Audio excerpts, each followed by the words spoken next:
Bonjour les gens, je suis l'Oracle et vous regardez l'héritage de Gaïa. Alors aujourd'hui, épisode numéro 38 en extérieur, nous avons 29 degrés, un soleil de plomb, un ciel parfaitement bleu et un léger vent qui charrie surtout de l'air chaud. Il ne sert pas à grand chose mais il est là quand même, on est bien obligé de faire avec. Vous l'aurez compris, les conditions météo sont tout bonnement étouffantes pour ne pas dire caniculaires, mais bon, qu'à cela ne tienne, je profite de ce fabuleux week-end de passer la Charité-sur-Loire 58 400 dans la Nièvre pour vous offrir une vidéo spécialement dédiée au plus long et au plus capricieux des fleuves de France, à savoir la Loire. Donc si le programme vous intéresse, je vous invite à rester parce que ça va devenir très intense d'ici quelques instants. Allez, on y va? C'est parti!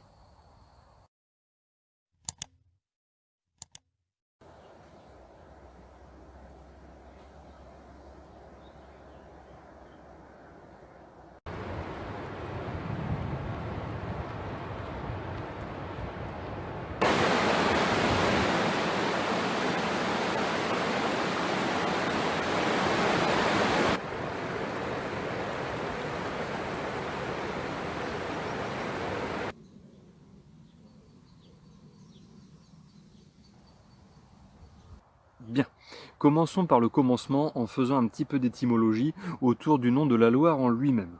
Alors sachez que le nom Loire apparaît déjà dans d'anciens textes médiévaux sous ses formes latines comme Ligère ou Ligéris. Ce nom était masculin comme bien d'autres noms de fleuves en Antiquité. Le mot ligère vient très probablement du gaulois liga, lui-même issu de lega qui signifie vase ou limon. Ce terme aurait même donné le mot lit, L-I-E, donc ça je pense que vous connaissez la lie du vin. Donc pour les langues non indo-européennes, les racines invoquées sont lig, leg et lueg, qui renvoient à l'étalement, la déposition et la collecte de géomatériaux comme les limons, l'argile, le sable, les galets, les granulats ou encore le cailloutis que le fleuve charrie encore à notre époque.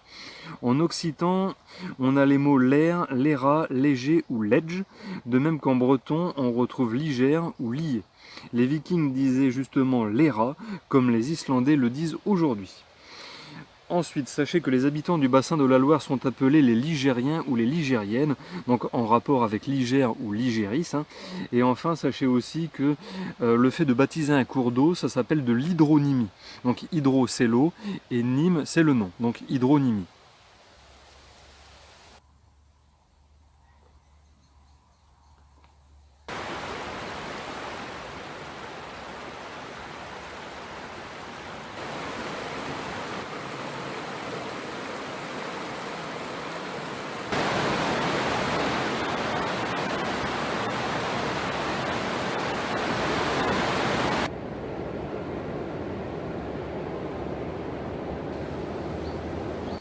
Bon, ajoutons maintenant quelques mots sur la source de la Loire.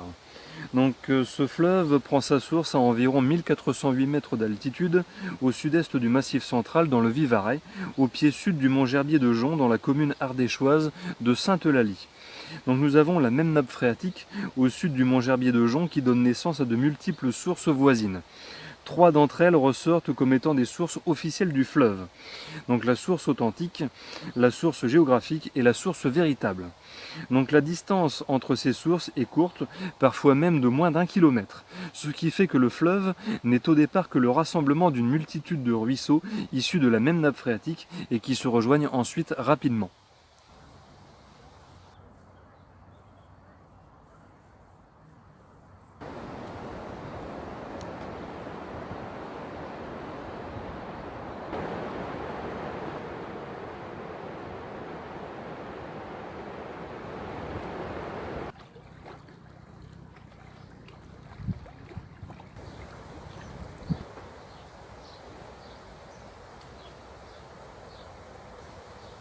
Derrière, parlons un petit peu de la forme globale de la Loire qui évoque celle d'un escalier. Donc en effet, nous avons des paliers à peu près horizontaux qui se succèdent les uns aux autres par de brusques décrochements. Le cours du fleuve qui suit l'escalier est fait de mouilles, c'est-à-dire d'endroits suffisamment profonds pour être toujours sous l'eau. Il y a aussi des seuils qui sont des zones peu profondes, parfois découvertes en cas de décrue. On y trouve un courant rapide avec des bancs de sable ou de galets. Les seuils sont franchis par des chenaux plus ou moins profonds en fonction des saisons que l'on appelle des jarres. Ils sont rarement au même endroit d'une année à l'autre. Entre février et octobre, la Loire connaît sa période de hautes eaux et occupe la totalité de son lit qui bouge en profondeur. Le fond du fleuve est donc très instable. D'autre part, en 1928, un certain Jean-Baptiste Domalius a émis l'idée que la Loire aurait eu autrefois un autre cours qui l'aurait mené dans la Manche par l'intermédiaire de la Seine en empruntant le lit actuel du Loing. Apparemment, un autre fleuve aurait existé avant que la Loire ne le rejoigne pour connaître son cours actuel. Le déplacement de la Loire viendrait d'un incident géologique survenu entre le Miocène et le Pliocène. Cette hypothèse s'appuie sur l'étude des alluvions charriées par le fleuve, mais en 2016, ce postulat était toujours sujet à controverse. Quoi qu'il en soit, vrai ou pas, je trouve que cette théorie est super intéressante, j'aime beaucoup.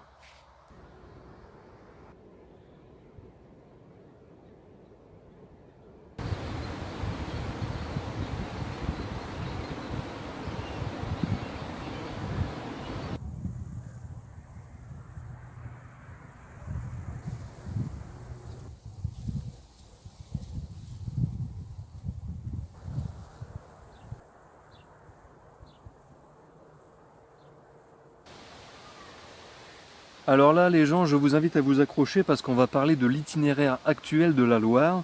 Donc c'est pas compliqué, mais il y a beaucoup d'informations à retenir. Donc écoutez bien parce que ça va être très intense, hein, comme je le disais dans l'intro. Alors la Loire prend sa source au pied du mont Gerbier de Jonc dans la commune de Sainte-Eulalie en Ardèche à environ 1408 mètres d'altitude. Bon ça je vous l'ai déjà dit un peu plus tôt. Ensuite elle va se jeter dans l'océan Atlantique à Saint-Nazaire en Loire-Atlantique à 0 mètres d'altitude quelques 1006 km plus tard. Son bassin collecteur est appelé le bassin de la Loire et il représente 117 356 km², soit plus d'un cinquième du territoire français. Le débit moyen du fleuve à Saint-Nazaire est de 931 mètres cubes par seconde, donc ça fait vraiment beaucoup d'eau. Au total, la Loire traverse un seul pays, mais 12 départements. L'Allier, 3, l'Ardèche, 7, le Cher, 18, la Haute-Loire, 43, l'Indre-et-Loire, 37, le Loir-et-Cher, 41, la Loire, 42, la Loire-Atlantique, 44, le Loiret 45, le Maine-et-Loire 49, la Nièvre 58 et le Saône-et-Loire 71, ainsi que 4 régions, donc qui sont l'Auvergne-Rhône-Alpes, la Bourgogne-Franche-Comté, le Centre-Val de Loire et les Pays de la Loire. Les principales localités rencontrées sont Roanne, Nevers, Orléans, Blois, Tours, Saumur, Nantes et Saint-Nazaire. Derrière, les principaux affluents depuis la rive gauche sont l'Allier, le Loiret, le Beuvron, le Cher, l'Indre, la Vienne, le Thouet, la Sèvre et la Nantaise. De même que les principaux affluents depuis la rive droite sont l'Aroux, l'Aron, la Nièvre, la Cisse, l'Authion, la Maine et l'Erdre. Voilà, voilà.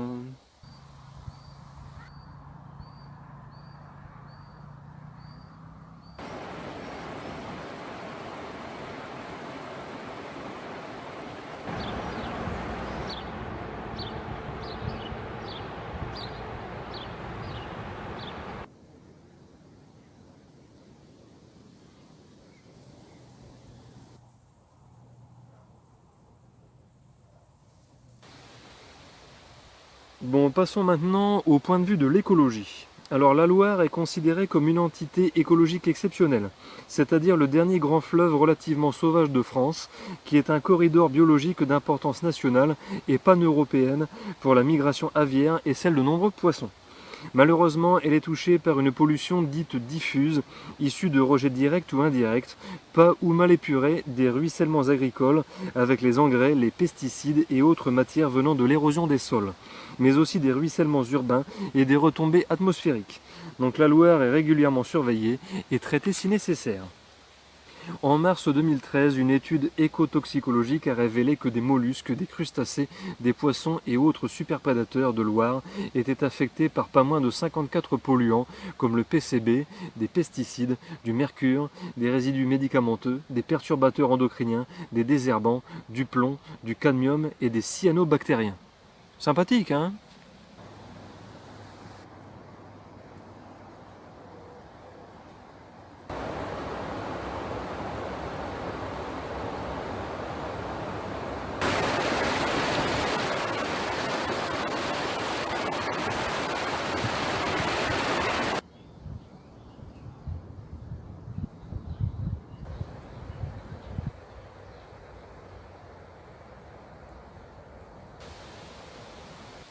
Alors ici, je vais glisser quelques mots rapides sur l'exploitation humaine qui entoure la Loire, hein, mais je ne vais pas m'appesantir sur les différents détails parce qu'il y aurait beaucoup trop de choses à dire à cause des très nombreuses choses qui sont faites autour et dans le fleuve. Hein, donc je vais déjà vous donner une liste et ça vous donnera un ordre d'idée. Hein. Alors l'activité ligérienne compte des barrages, des digues et de la navigation avec de nombreux ports urbains. On y pratique également le flottage du bois et le flottage en train aménagé. D'autre part, le fleuve compte de nombreux ponts, des centaines de passages à gué, des bacs, des pontons, des prises d'eau, des bifs, ainsi que des canaux.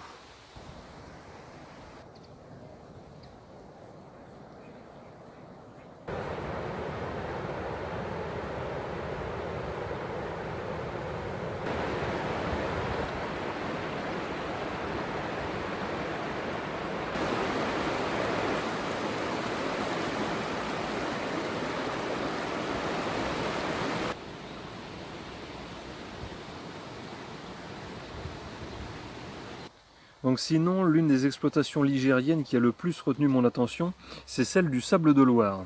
Parce que le sable de Loire est considéré comme étant d'excellente qualité. Donc sa production actuelle oscille entre 500 000 et 1 million de tonnes par an, ce qui est jugé acceptable. L'industrialisation a rendu cette exploitation inquiétante car les moyens artisanaux ne permettaient pas de tels rendements. Donc l'industrialisation a permis à certains départements de produire jusqu'à 6 millions de tonnes par an. Donc c'est énorme, hein, ça fait beaucoup de sable.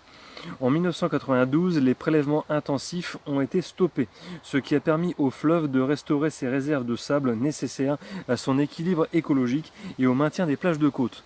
Parce que là, j'ai appris un autre truc en fait, c'est que la Loire, elle charrie du sable jusque dans la mer, donc c'est très important de lui en laisser. Le sable était utilisé par les cultivateurs nantais qui l'épandaient dans leur culture afin d'alléger les sols et de produire de meilleurs légumes avec plus de rendement. Ceci explique cela, hein.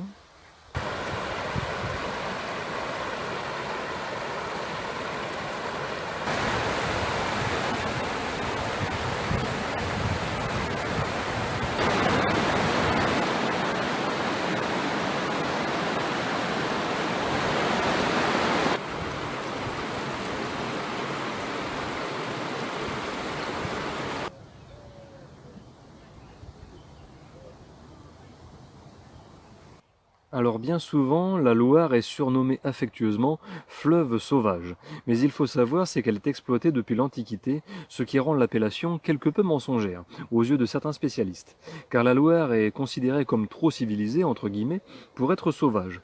On parlerait davantage de fleuve vivant. Du coup, l'intégralité du fleuve est inscrit comme un site d'importance communautaire du réseau européen Natura 2000 en vue de la protection de sa faune et sa flore. Il existe d'ailleurs de nombreuses réserves et zones protégées. Souvenez-vous, je vous en ai déjà montré une.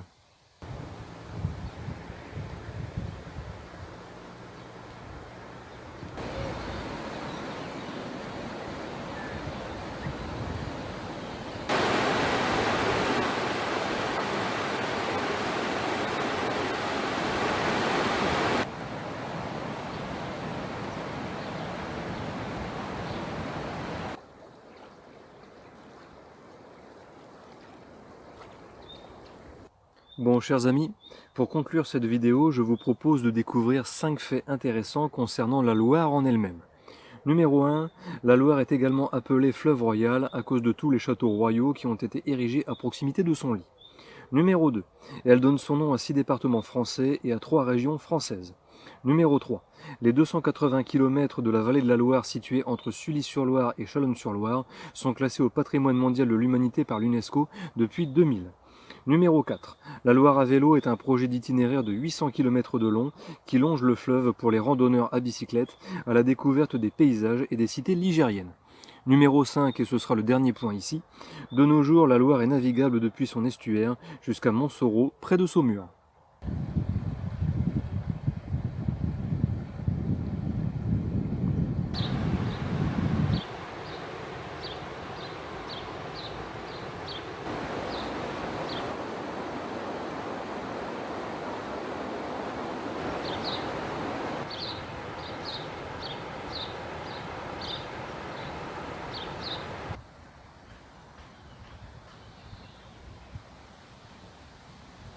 Bon les gens, cet épisode numéro 38 est à présent terminé.